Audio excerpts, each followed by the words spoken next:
Om Tare Tu Re Mangalam Shri Mahapani Swaha. Om Tare Tu Re Mangalam Shri Mahapani Swaha. Om Tare Tu Re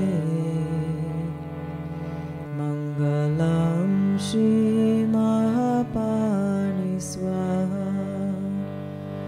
Om Tare Tu Re Mangalam Shri Mahapani Swaha. Welcome everyone to the Lama Live livestream event. I'm Drimé, and with big joy in my heart, I'm opening our gathering today for Lama Tsultrim Allione and our special guest, Dr. Eve Ekman. Please say hello in the chat while I'm introducing our guest today and share where you are joining us from. It's always so nice to know that. Dr. Eve Ekman is a contemplative social scientist, designing, delivering, and evaluating tools to support emotional awareness in the fields of healthcare, well-being, and technology. Eve draws from interdisciplinary skills and first-person experiential knowledge from clinical social work, integrative medicine, and contemplative science and meditation. Eve is lead teacher for cultivating emotional balance, is well-being lead on the health team at Apple, instructor with the Berkeley Center for the Science of Psychedelics training program, is a senior fellow at Greater Good Science Center at UC Berkeley, and a fellow at the Mind and Life Institute. At the end of our gathering, you will have the opportunity to make an offering of dana in gratitude for our time together today, and I will talk more about it towards the end of our event. Now, I'd like to share with you two upcoming programs being held by Tara Mandala in the near future. The following Saturday, November 12th, there is a one-day program, Sacred World, Navigating Life with Courage, Savvy, and Grace, led by Elizabeth Mathis Namgil, when you will have a chance to explore the sacred world informed by the foundational teachings of Buddha Dharma and the developing of our capacity to experience the world with depth, compassion, and courage. Another day-long intensive is happening on December 10th with Lama Willa Blythe Baker, based on her recent book, The Wakeful Body, Somatic Mindfulness as a Path to Freedom. It's an invitation to discover the three layers of embodiment, from the earth body of flesh and blood, the subtle body of sensory experience and emotion, and the awareness body of consciousness. Without further ado, it's my honor to welcome Lama Tsultrim Allione, and it's so wonderful to have you back on Lama Live with all of us around the world, Lama. Hello. Thank you. I'm really happy to be here. And I wanted to give a special thanks to everybody who attended the benefit and the name of my birthday yesterday. And I just wanted to show this really amazing card that they made for me. And it has in it all the names of the people that have become part of our legacy circle. That means they put Tara Mandala in their will, which is very important. And if anybody's interested in that, we could maybe post the link for that. Drimé, if you can find that. But in any case, we raised $100,000, and we had a lot of signups for this legacy fund. So thank you, everyone. And I'm really happy to welcome Eve. There's just a couple of prayer requests today, so I'll read those first. One is Tayaswaro Prasetyowati in Jakarta. Indonesia. And Anna Ostrovska, I'm sorry if I'm not saying these correctly, in Warsaw, Poland. So those are our prayer requests. And even though you think, oh, I don't know these people, I have no idea, just the names and the intention benefits them. And the more you know about them, the more connected you are. Of course, that benefits more. But I always do this prayer requests because I do believe that it has an impact on people who are sick or unwell. I'd like to add Erica Mosley to that, who is an old Sangha member, is having some health challenges, and wanted to just add Erica. She's in Seattle. So to begin, I'd like to lead a little meditation today, as we always do. So take a moment to just come into your own body. Notice, how am I feeling? Are you feeling tired? Feeling energized? Feeling a little sad? Feeling happy? Just notice. No judgment, just notice. And take a nice long breath, especially nice long out breath.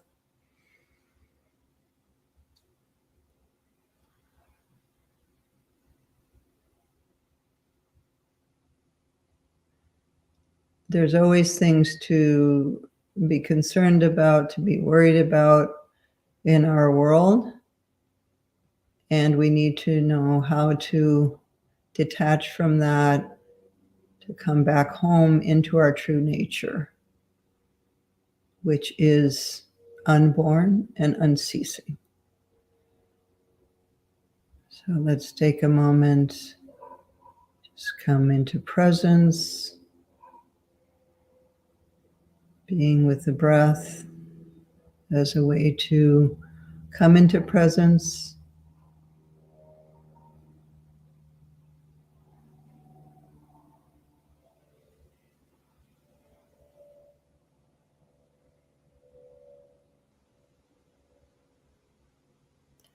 And then shift your awareness to look at awareness. So that outward moving mind, that mind that's going out and grasping at what you're seeing or hearing or touching or thinking. Let's take a moment and really feel that outgoing, grasping mind. You could even exaggerate it a little bit by really grasping at some thought or some feeling. Notice the tension, particularly in your head, around your face, in your body.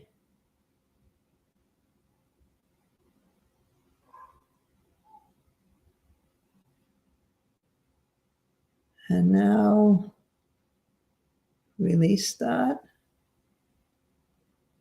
and look at the one who's feeling that, the one who is seeing that. What is that? What is the one who knows? You look at that. Often the metaphor that's used is turning the awareness back. I received transmission of this once from a great Bonpo Lama, and he said it's like normally your mind's doing this, going out, out, out, out, out. And when you do this, you turn the mind and turns back. So let's try that, just to have it go out, out, out, and then turn it back, release. Can you feel that? You can feel that. So release and then rest. Resting. The natural mind is at rest always. So really it's a process of deep relaxation. Relaxation of grasping. When you turn awareness to look at awareness,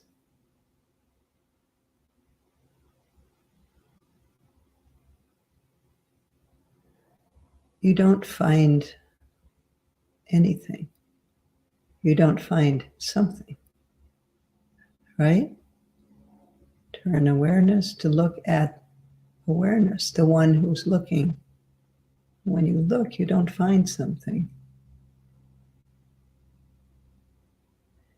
In that moment, that very moment of not finding,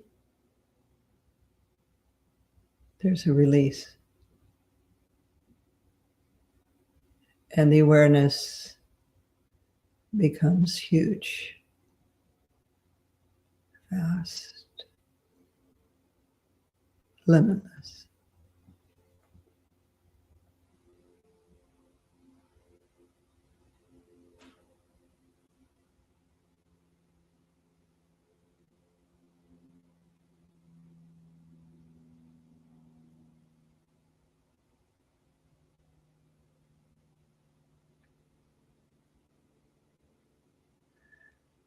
That not finding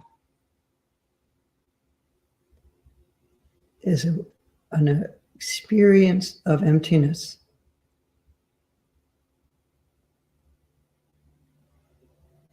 And the awareness that doesn't find that vastness is cognizance, is awareness. This is your true face. There's a Tibetan term, rangoshe, which means knowing our own face.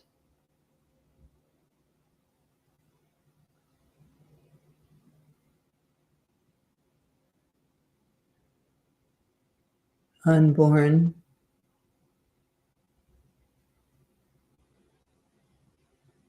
and unceasing.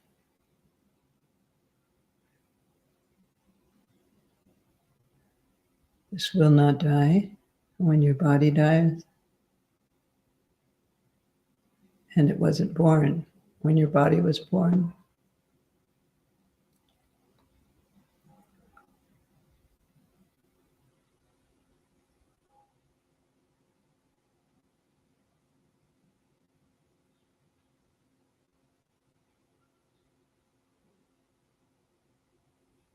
Being in it is effortless.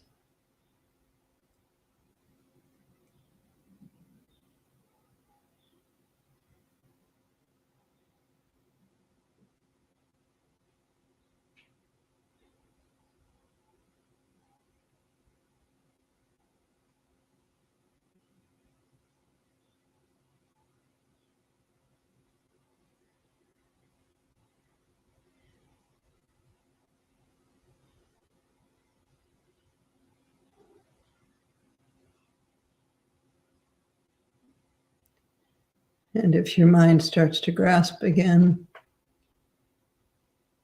turn, look, see, and rest.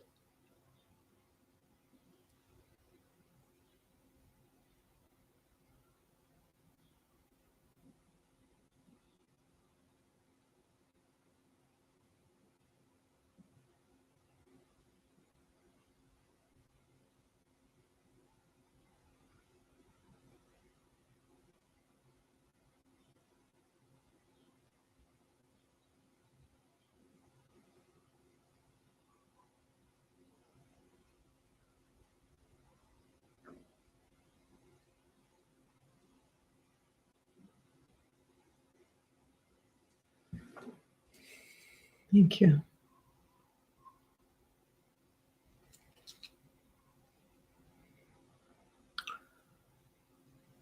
So some key phrases that you can use to do that meditation is turn, look, see, and rest. Turn the awareness, see, the open awareness, see the emptiness, look, see, and rest. Relax in that. There's nothing to do there. You're not creating that. You're simply seeing what's always there. Okay, thanks everybody. And now let's welcome beloved Eve, Ekman. Eve is someone who has really been exposed to thinking about the mind for her whole life, with her father being Dr. Paul Ekman, who did the first studies on emotions, and she herself is now head of the well-being efforts at Apple, and also in this very interesting new program at UC Berkeley. I just want to get the name exactly right. It's the Center for the Science of Psychedelics that Michael Pollan is doing, and Dasher Keltner. And so you might have seen this Netflix series that Michael Pollan he was at the base of that, about psychedelic research, and it's different segments on each different psychedelic. Very interesting. And for me as an old hippie, to see these things coming back and being reconsidered and then found useful for the mind is wonderful. And it's great that you're doing that, Eve. And particularly our relationship with Eve is based on the study that she did with the Feeding Your Demons. And maybe you can say the title of that study, Eve, and it is about to be published, and you can explain where it's going to be published and how people might know about it when it's being published. Sure. Thanks, Lama. Thank you for having me as well. It's just great to be here. And the meditation, just so helpful to really be present and show up. So that's so wonderful way for us to start thinking in this more heady way about research and science and how we understand the phenomena of the mind by actually looking at the mind.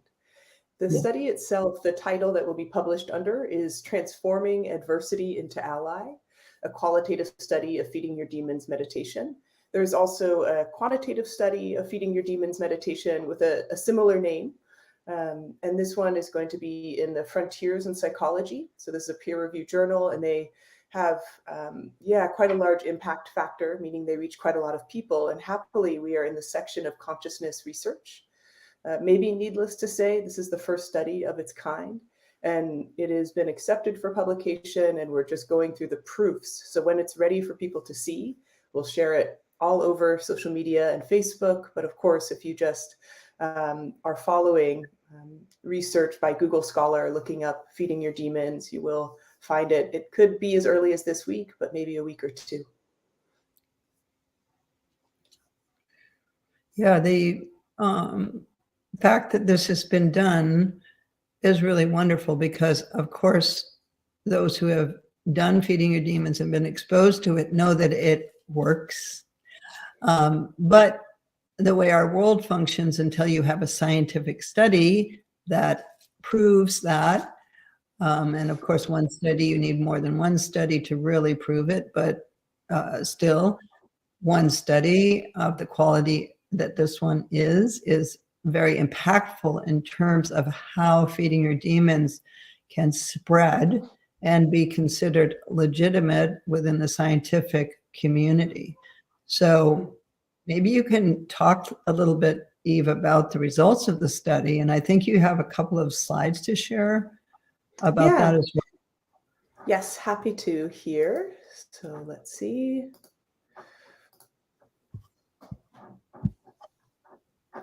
So I will do this briefly. I know people didn't tune in to look at PowerPoint slides, but I do think it's helpful for us to get kind of a understanding of how the study was put together.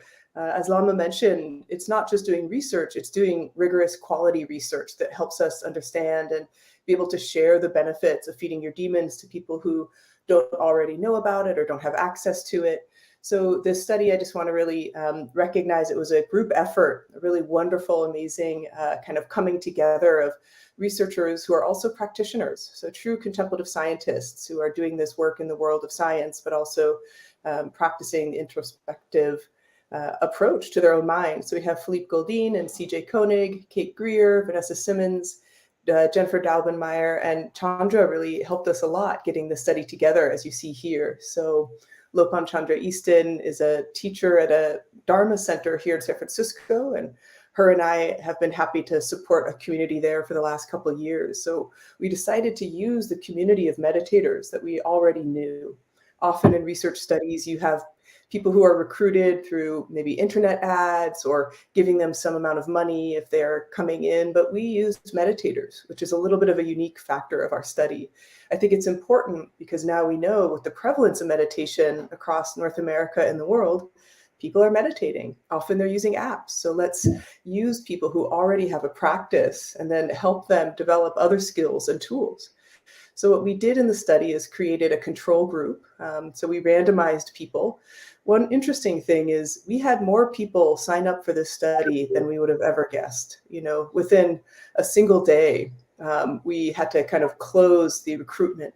We had people sign up immediately, people who were so interested in being part of a 30-day study. So when we recruited everyone in just our first day, we decided that one group of them randomly would be put into the Feeding Your Demons, and one group would be a wait list. In that way, we can then measure and assess the difference between doing Feeding Your Demons for a month and doing your regular practice for a month. They had the practice diary, which is common for Feeding Your Demons, but they also had a couple extra questions that were asked about how they made meaning of their experience of Feeding Your Demons. We had follow-up surveys and an interview a month later, and then the analysis. So our participants, we had 61 participants, 70% were female. And like unfortunately in San Francisco, we have quite a dominance of the population or who are non people of color, but we had a 43% Caucasian here and with some other representation of diversity. And all of our participants had at least 3 months of regular meditation. And many of them already experienced things like depression and anxiety. One thing that's quite interesting is we asked people to practice every other day. So 15 sessions, and 3 of these were guided. So with the support of Tara Mandala, we had people who were getting guidance from qualified teachers, which is such a benefit for them. And then they did their diary after every single session, and we then got to look at their diaries. So what we know from the surveys, meaning the actual quantitative measures, is we looked at depression, self-compassion, satisfaction with life, emotion regulation, all of these kind of important measures to look at our overall well-being. And what we found in terms of what was the real benefit between these two groups of people, we found that there was a significant change in stress symptoms. So people had a reduction in stress. There was a significant increase in self-compassion. This part I think is quite interesting, and we'll talk about it maybe a bit more. And then what's called a trend. So not at the level of statistical significance, but we definitely saw this trend or pattern that people reduced their symptoms of depression. They were able to have more ability to be with uncertainty, which is an interesting aspect of the surveys we used.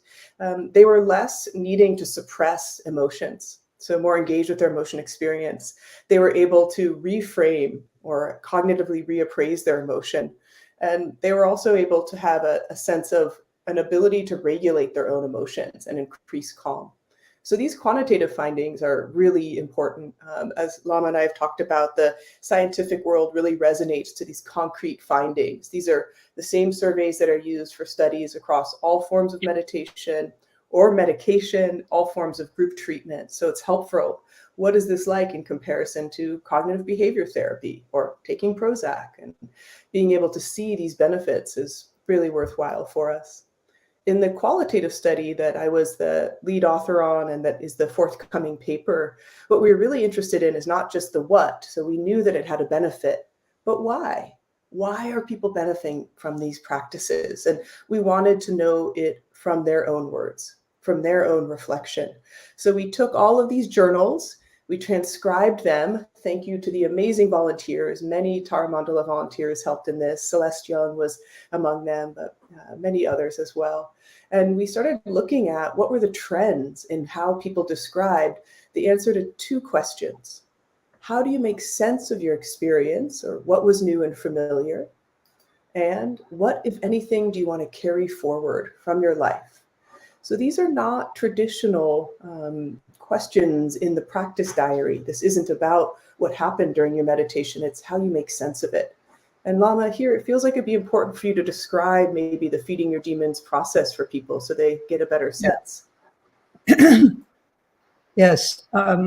So this feeding your demons is derived from the Chub practice, and it's a way of making that traditional Tibetan practice of feeding the demons into something that's accessible in the West.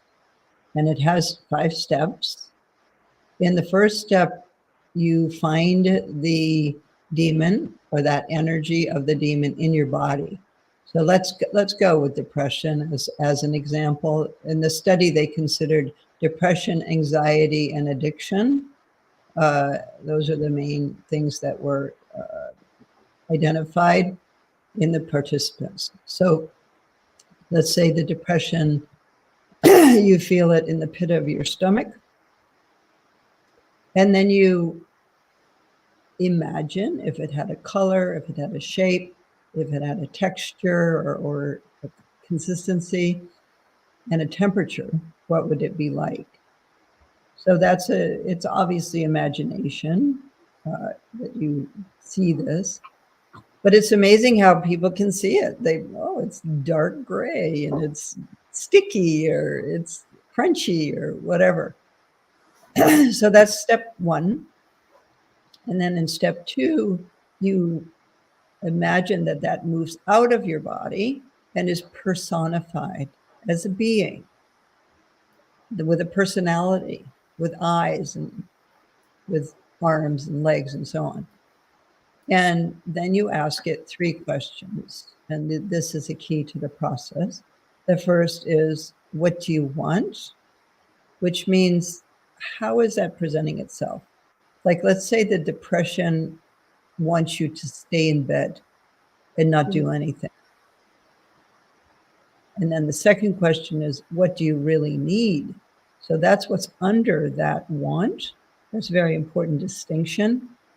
And when I was talking to Dr. Dan Siegel about feeding your demons, and he was experiencing it in Costa Rica, I think when you did, and also Dr. Alyssa Uppel.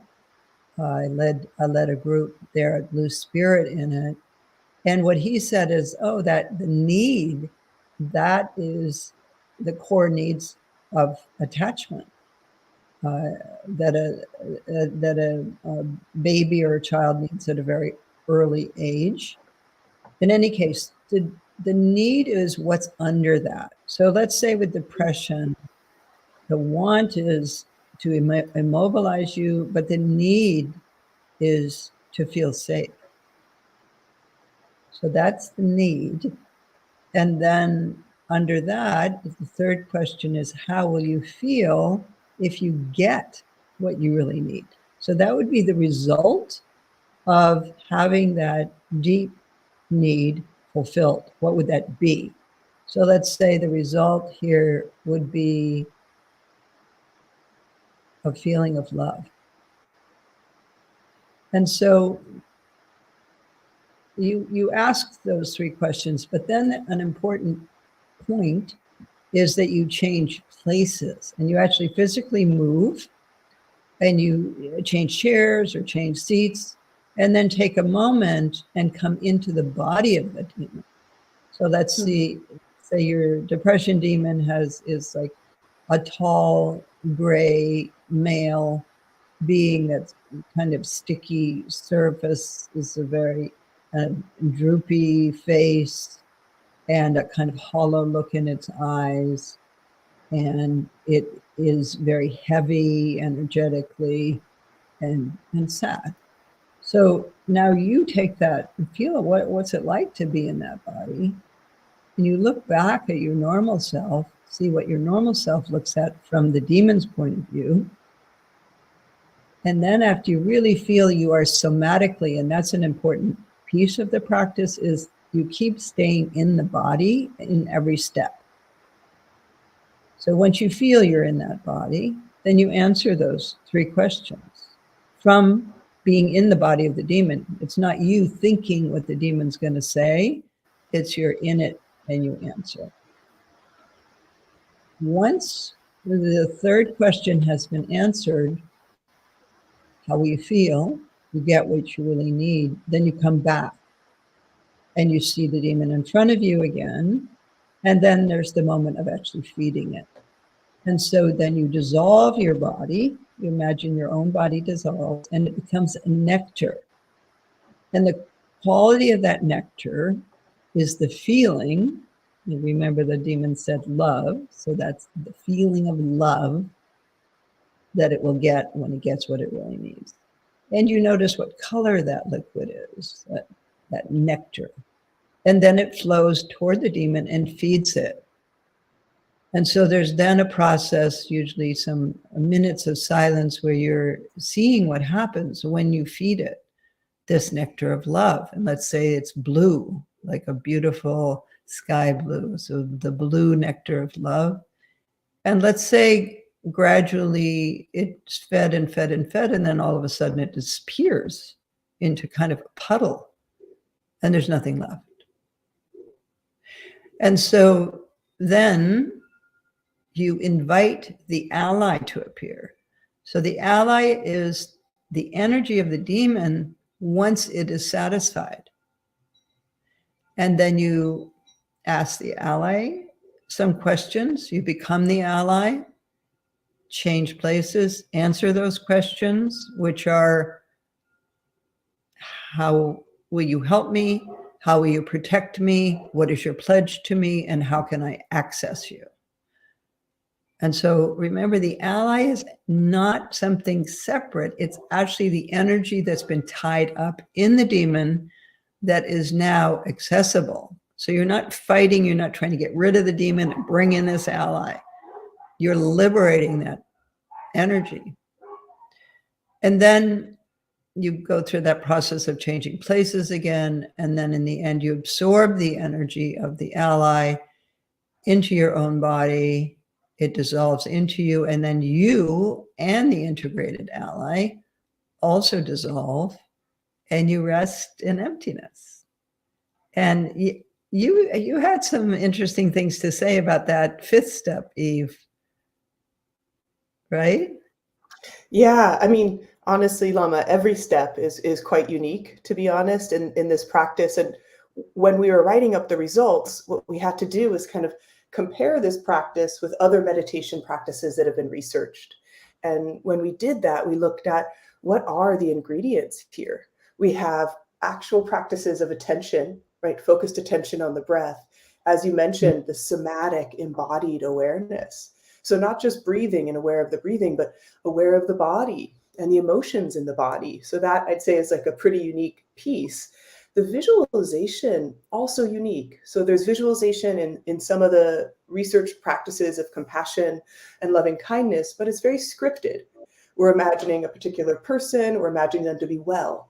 In this, we're using the imagination and imaginal space. It's actually bringing forth creativity. And again, you don't see that in the research literature of meditations that are out there. So you have this imagining of this difficult part of yourself. And the dialogue, again, we repeat phrases in compassion and loving kindness, but a true dialogue in which you're open to what you might learn from really kind of engaging or talking with this difficult or neglected part of oneself. And when, this piece you said, Lama, I just think is so unbelievably important. It's not fighting the demon. It's not, as is very common, especially in attention practices, let's exclude everything and focus on this one thing where it can feel good. And in this, you're bringing everything in and transforming it. So that piece, I think, is unique and maybe gives rise to this possibility of that resting and open awareness. So that's would be called, these deconstructive practices. That's how it's described in the literature. And the deconstructive practices, in which, as you were guiding us through in the opening meditation, allows us to dissolve that kind of dense connection to a fixed sense of self and who we are. And a lot of the part of our self that is so problematic is this idea of our demon, right? This idea that this demon is this part of us that is bad or wrong. And what we found from the way participants described their learning, so how did they make sense of their experience and what did they carry forward? They made sense of it by realizing that they have empathy for their demon.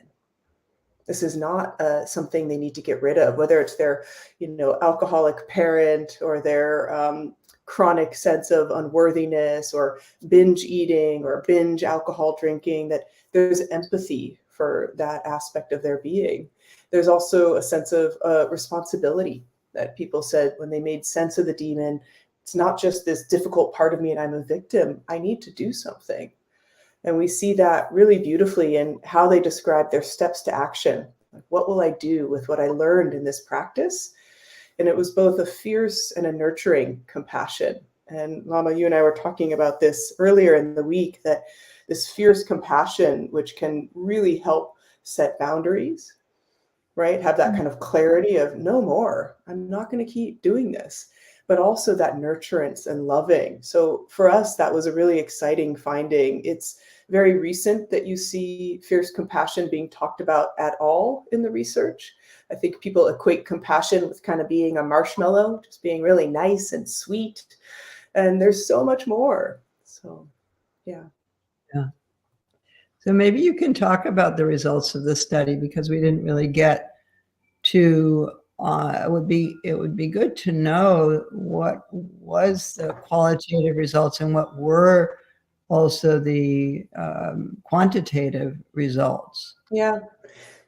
I'd say that the headlines, again, are that reduction in stress. And so that's not, when we say a reduction in stress, it's on a very well-used measure of stress that people use, again, across all these different studies, and recognizing that people who, after doing Feeding Your Demons in this process for a month, they felt significantly less stressed by everything in their life. It wasn't that the stresses in their life went away, but their response to it changed. And similarly with the self-compassion. And I highlighted this because I think that when people have an experience in self-compassion, my guess is it's kind of the beginning of a domino effect of a lot of other psychological improvements in well-being. If we can, as you described, Lama, meet the demon with some sense of, wow, you're just my healing ally energy that's kind of caught up or locked, then we can really be able to not only have this kindness and tenderness to ourselves, but very likely it'll make us more available to others. So what we see, what's interesting, is when we have more self-compassion, it's likely we'll also be more compassionate to others. And I think we look around at our world today and a lot of the difficulties and challenges of polarization, inequality, we really need that sense of compassion for ourselves to be able to sustain it for others. And then, in the quantitative side, I'll also say that for us, it was very interesting that we had this group of participants and nobody dropped out, right? We had, one person who left the study, but in most research studies, you'll find that you have a, pretty high dropout rate, at least 10%. Of people will leave the study or not complete. And it meant something to us. It's so many people were engaged with the study and stayed the whole time. So I think that was another finding. I know Philippe Goldin at UC Davis, who's a neuroscientist researcher. He's been interested in looking at feeding your demons for a whole variety of contexts and wants to use the EEG, brain scanning technique in order to look at what is changing for people when they're understanding or looking at this process, like what's going on in the brain right when you're feeding the demon, what's going on in the brain when you're meeting the ally, and being able to understand those neural mechanisms. And I support it. I know it's important for the scientific field to have that kind of understanding. And yet, as you said, Lama, that first person investigation, trying it out for ourselves. And I shared this with you earlier, but I was already well into the research by the time I first had an opportunity to do Feeding Your Demons with you, Lama. And that was an amazing experience. It definitely changed my understanding at a first person level of the benefit. And I was surprised at how one very powerful session could last a year, right? The insight in that. And when we look especially at the research on psilocybin or MDMA, there's a similar thing where you can have one or maybe two treatments that have such a big impact on people. There's an insight that they can then use and harvest, something true about themselves, very often to do with compassion. And I'm not surprised to hear, I remember now Dan making that comment, Dan Siegel, about, that core attachment, that way of, it's honestly the filter in which we see the world and our relationships. And so I do think Feeding Your Demons has a great benefit for relationships. That's been my personal experience. And what we found from our participants was, again, this really strong sense of being able to hold themselves with that fierceness, but also hold themselves with that nurturing. I think another part that was unique to the study was that people described these experiences that we titled the numinous, imagining themselves as a swan, and a sense of interconnection with the natural world was coming up quite a lot. I mean, we have so much data still that we can look at. And if there are researchers who are looking at this and they want access to our wonderful data to even do more studies, we are so happy to share, because we collected such rich, good data that we can continue to investigate things like, what are the common themes among demons for people working with anger? Or what are the common characteristics of our ally? These are just important questions for us to start looking at it, in some ways, the psyche, the way that we imagine our own healing. Yeah. So what were, in terms of numbers, with Philippe's study, what were the results in that? Yeah, so again, when we say the significant improvement, that's kind of the way that we describe. I can show you the actual numbers here, but I'm not sure how exciting it will be for your audience. One moment.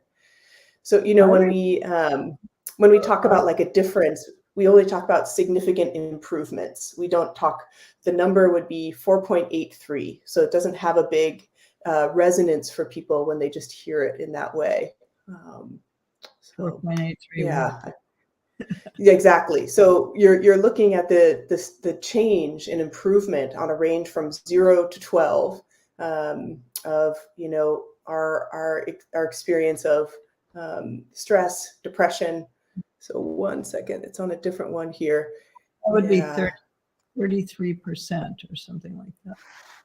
Yeah, it's not how we report in the research, unfortunately. I know the percentages are more satisfying, but it's not the way that we report in terms of the research study and the quantitative findings. So we do it much more looking. Would it be equivalent to that, or how do you? I mean, if 12 is maximum, and then 4.8? What would you say if you were to translate it into those kinds of figures, or would you not do that? We just don't do it. That isn't how it isn't. It's in some ways can be. We can get into a discussion a bit more on science and the scientific method, but suffice to say that the way that we report is like on these different intervals, and we're looking at whether or not we have like a really good confidence in terms of the way that this person is, the way that our whole group is responding in comparison to natural change or change over time. And so the way that we report is more in these kind of standard deviations, and it has to reach a certain level to approach what's called our statistical significance.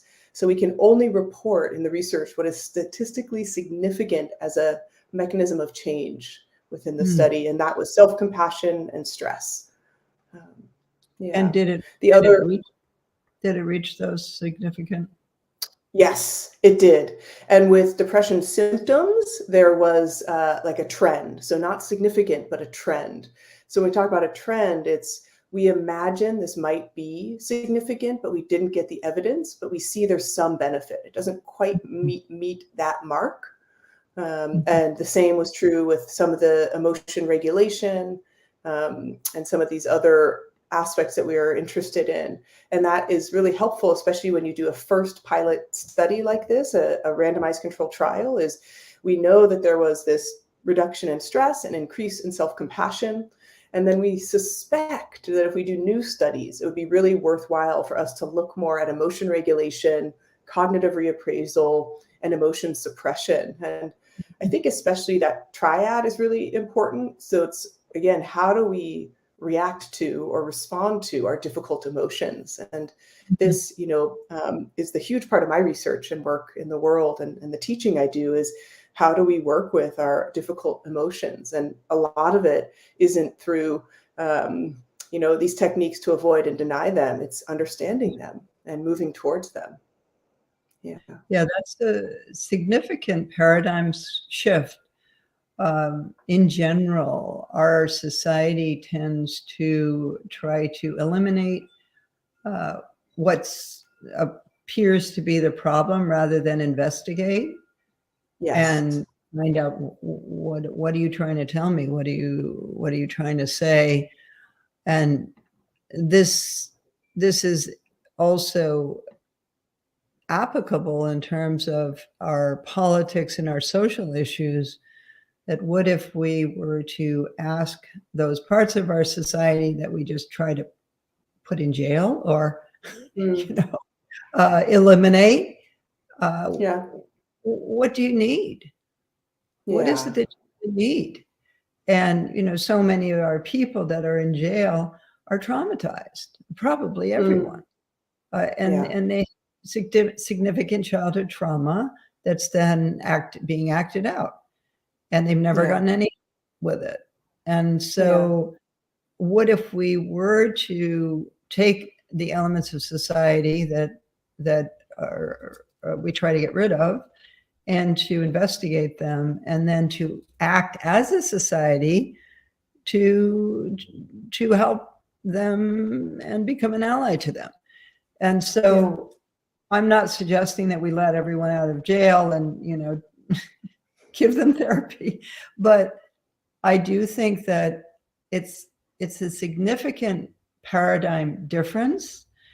And when I was writing my book, Feeding Your Demons, is when our country was becoming more and more polarized into these parts that it is now extremely polarized to now a very scary degree.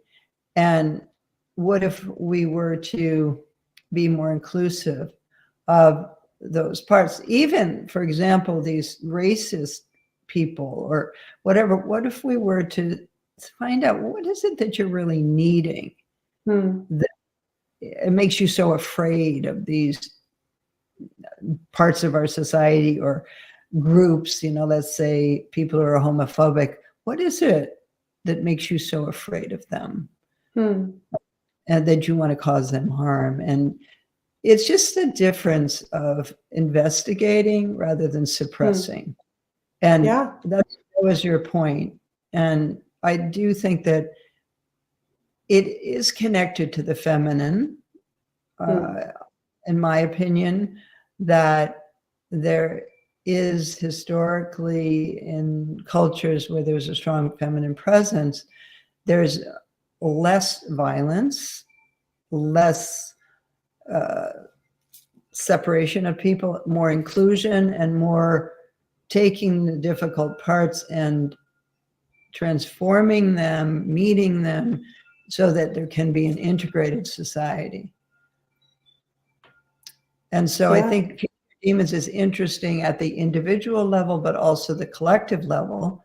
And we have done some work, and this would be another interesting study, to work with collective demons, like racism, homophobia, that kind of thing. We've done that in our trainings, worked with some of those, and that's very interesting to see what happens when you work with collective demons. Yeah. No, I mean, I think, our emotions are almost entirely relational, right? We are emotional in response to either an interaction with someone or our idea of someone. And that, being able to work at that really kind of fine-grained level of connecting with the bias, with the belief, and interrogating it. And as you said, getting beneath to what is it we're really afraid of, or what is it we really need. And I think doing that in an imaginal space is very unique, right? Because I think a lot of therapy will ask people to meet what's difficult or imagine what could support them, but it's very empowering to be able to do this practice on your own. Of course, it's wonderful to have guidance, and you have offered, a lot of freely available audio guidance for folks to do the practice, and if they don't have access to a teacher. And it's so powerful to do it in a room with others. That's usually the context I've gotten to practice feeding your demons. But as you said, we probably need to scale practices like this enormously, and there may not be enough qualified teachers out there to do it. But I'd be curious, what would be your most preferred group to start with if you could get any population to do a large feeding your demons training and really improve the well-being of any specific group? There's so many in need. Yeah, I think veterans with PTSD. Yeah. I feel often those people that go into the service already have things going on that, puts them at risk. And that I feel so sorry that there's so much suicide in that group of those people that have served. And then there's such a huge statistic on that. So that's a very specific group that I've always wanted to be able to bring this to. I think teaching it in prison would be amazing. Prison projects. Also teenagers, teenage depression. I think teenagers could really use this, and they could relate to it, with their superheroes, and just the imagination is still connected to the child. And another thing that I didn't mention that I think would be interesting to people is that we have done this with children. It would be interesting to do a study with children. And it's amazing. My personal experience with children is they only need one session to overcome like a huge phobia that they have. I had someone who had a huge phobia of this monkey that was chasing him around, and would, especially if he was alone anywhere, this monkey would show up. Like, he didn't dare to go to the bathroom. He had to sleep with his parents. It was like a big deal for him. I did one feeding your demon session with him, and he was basically cured, and wrote me a card like a few weeks later and said the monkey's not coming anymore. So that would be really interesting. I mean, there's so many populations. Addiction is another huge potential audience that we have that have used it, and there were addiction addicts in this group because of the group that our base was connected to a sangha that worked with addiction a lot. What were the results with addiction? I think we asked some questions about that, right? We didn't ask specifically about addiction. We were interested in having a population that, sometimes in the studies you like cherry pick your population of people who are doing okay and don't have any significant issues. And we didn't do that. We decided to choose people who had some significant experiences of anxiety and depression, people who were struggling with addiction. And we found that there wasn't a big difference in terms of they improved just as well as everybody else in our study. There was no difference. And I think one thing that Feeding Your Demons can help show us is we have this very skewed view that addiction is people who misuse drugs or alcohol, but all of us are addicted to something, right? Have this thing that we feel we need in order to be okay. And I think Feeding Your Demons can help us work with the various forms of addiction that kind of keep us separate from our sense of well-being that's so much deeper. And I think it definitely works for the drugs and alcohol, but works for all of our dependencies as well. Yeah. Samsara is addiction. Yeah, exactly. Yeah. So what about you? What population would you ideally want to study next? Yeah, I mean, I think I told you, Lama, I just see how this could be really beneficial with my work in the science of psychedelics, both as a researcher and now doing teaching and training. I think it's really important to include, meditation in general, various forms of meditation as a preparation and integration. And I see how Feeding Your Demons could be really supportive for those treatments, which includes MDMA for PTSD, includes psilocybin for end of life, and also just for people who are trying to, understand themselves for human flourishing.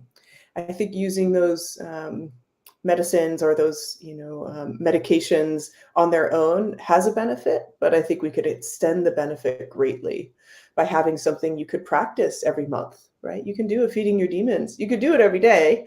You could do it every week. You could do it every month. And I think especially coupling it with the art making, which is often done in the Feeding Your Demons practice as well. There's just a huge opportunity for encouraging and reminding people of their intrinsic creativity. Yeah, and Drimé posting, I can see the where you can study Feeding Your Demons. We have an online program where you can go from the introduction all the way through to certification online. And now that we're opening up after COVID, there'll be more in-person trainings as well. So I hope this has been interesting for everyone. I'm really excited about the study coming out and seeing what develops after that. I know Dr. Alyssa Eppel, who will be on our Lama Live soon, talking about her new book, is also interested in possibly getting some studies done through UCSF, University of California, San Francisco.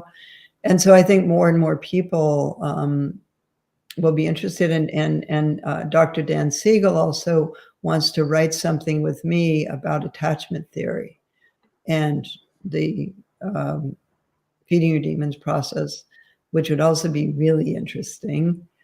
I've been very interested in attachment theory myself. And when he pointed out how the science that he sees in the method, I was like, wow, that's amazing that he said it's like you didn't even know about this and you put it in there. So that's amazing. So thank you, Eve. It's wonderful to have you, and I'd love to have you back on to talk about more about your psychedelic research. And yeah, thank you so much.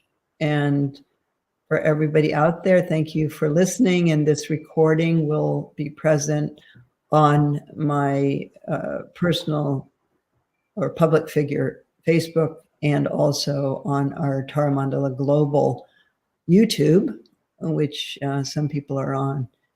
And so you can tell people about it. And oh, before we go, I wanted to remind everyone that I will be in Costa Rica, where I led Eve and Dr. Liz Apple also, and Dan Siegel in this. I'll be there teaching February 11th to 18th, doing a retreat called Sahaja, which can mean innate, it can mean inherent, and it can also mean spontaneous and co-emergent. So it's about the spontaneous wisdom that's present in any moment, and how do we shift our awareness to that, to be able to experience it. And it's a beautiful retreat center in Costa Rica where Eve and I met, and I actually led her through this there. So I think we have the link to that. Yeah, there it is. So I'm hoping to see lots of you there. That's the next in-person thing that I'll do. And thanking everyone for attending, and especially you, Eve. And I know you're really busy, and it's just beautiful, this work that you've done with Feeding Your Demons. And it's really, my goal is to have Feeding Your Demons be a household word. And I think getting the study done is a big step in that direction. May it be so. Thank you. Maybe so. Thank you. Let's dedicate the merit of our time together. That means we gather up all the goodness we feel inside ourselves right now.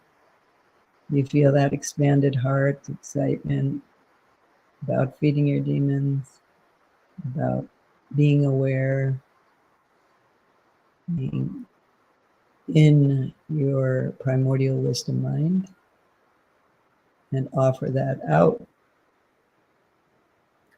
to benefit all beings.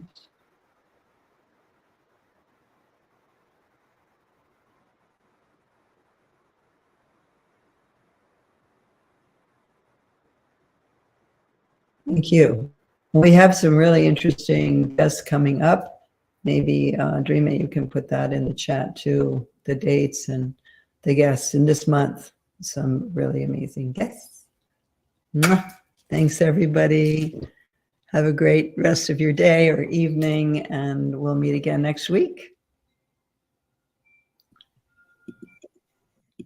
Thank you so much. Thank you, Lama. Thank you, Dr. Ekman. Thank you for this highly inspiring talk, for all your time and dedication to this powerful practice of feeding your demons. May it benefit many. Thank you. And thank you, dear community, for your curiosity, openness, and continuous practice. It's so lovely to be with you here and connect live or later through the recording. And so I want to take this opportunity to invite you to a special Global Sangha Practice event. So you can join us on November 15th at 10 a.m. Mountain Time for a Sangha-wide practice honoring one of the 4 sacred days in Tibetan Buddhism called Labab Duchen, which will be led by Dorje Lopon Chandra Easton that Dr. Ekman was talking about. And this virtual global practice is open to all, free to attend. No experience is needed, no registration required. And it's a traditional day for making offerings, prayers, and practicing virtue, where all merit is said to be multiplied 100 million times. So you're all invited. And like Lama said, of course, next Sunday, we will be waiting for you on Lama Live. This time we'll be with Lama and Dr. Dan Siegel as our special guest. Dr. Siegel is a clinical professor of psychiatry at the UCLA School of Medicine and the founding co-director of the Mindful Awareness Research Center at UCLA. And so we will be celebrating the launch of Dr. Siegel's brand new book, Intraconnected, already called The Revelation. So if you would like, you can purchase Intraconnected at a special discount rate before it's even released to the general public. And I will post the links in the chat shortly. Please send in any questions ahead of this event to Lama and Dr. Siegel. And remember, this gathering will be held next Sunday, November 13th. And a week later, we will have Dr. Elisa Apple. So now I'd like to remind you that you can make a Dana offering in gratitude to Lama Tsultrim Allione for our time together today. And I hope you noticed the PayPal link I posted in the chat. Dana is a Pali and Sanskrit word meaning generosity, and dating back to the time of the Buddha, there has always existed an interdependence between those who offer the teachings and those who receive them. Thank you so much. Thank you, everyone, for showing up, and we hope to see you next Sunday. Thank you. Om tare tu re, Mangalam Shri Mahapani Swaha. Om tare tu re, Mangalam Shri Mahapani Swaha. Om tare tu re, Mangalam Shri Mahapani Swaha. Om tare tu